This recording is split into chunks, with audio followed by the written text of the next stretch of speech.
This is After Ian.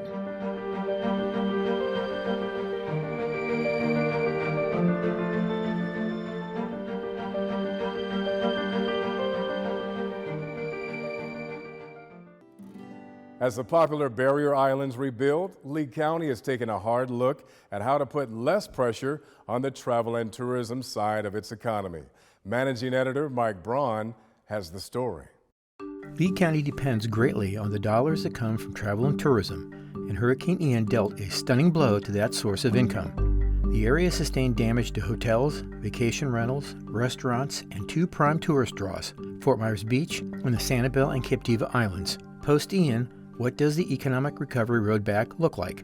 Tessa Lesage, director of the Future Makers Coalition at the Collaboratory in downtown Fort Myers, and Lee County Commissioner Brian Hammond spoke to WGCU about that way back. Prior to Hurricane Ian, an enormous component of our economy was the tourism and hospitality industry, and I think that will always be the case. Where it goes in 5 to 10 years is going to depend a lot on some of the choices that we make now.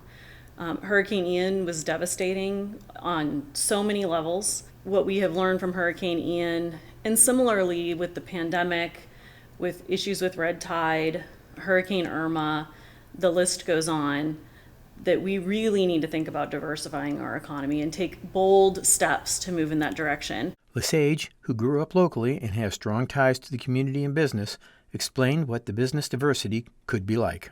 Healthcare is a huge industry here in Southwest Florida. Healthcare faces a lot of challenges as well. It is another reason why people actually visit Southwest Florida, and a reason why people can live here throughout the rest of their lives is because of a good healthcare industry. But healthcare faces a lot of struggles, so we have to figure out how do we keep that industry robust and thriving with the workforce that it needs. Other things that we're seeing, manufacturing, logistics. When you think about the work that's happening out in Hendry County with Everglades and this idea of having an inland port of sorts, logistics and manufacturing start to play a big role in how we do business. Hammond agreed with Lesage about the diversity aspect of Lee County's economic future. But these are the cards we were dealt. The facilities were destroyed. So we have to build something back, and what gets built back is probably going to be different. It'll be more resilient, might look a little different. It'll be built to stronger codes, as it should be, but it's going to be something that hopefully supports our community, which relies heavily on tourism for jobs. And so it's going to be different, but I think it's going to be very hopeful. I think one of the first big milestones we're going to see is when Margaritaville opens up on Fort Myers Beach next year. Lesage cautioned that some segments of the community, which were in a depressed mode before Ian and didn't fare well after, need extra attention. So I think it behooves us to look really, really strategically at some of these more historic, longstanding communities that maybe aren't always at top of mind because they've just been around so long, but that really do need that extra care.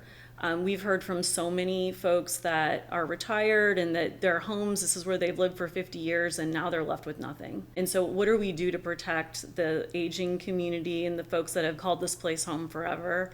I think we have to take really special consideration of that. Commissioner Hammond agreed and stressed that funds are being earmarked for those communities.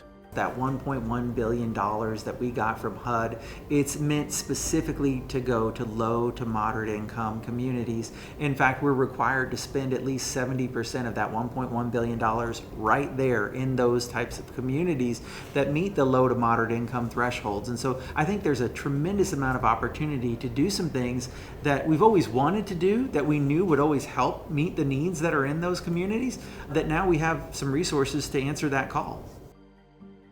There are many more stories and more of holding our community leaders accountable as we rebuild after Hurricane Ian. Please stay with WGCU as we continue to gather the news and present it at WGCU.org, on WGCU FM, and right here on WGCU PBS. We want to say thank you to all for helping us tell the stories of Hurricane Ian.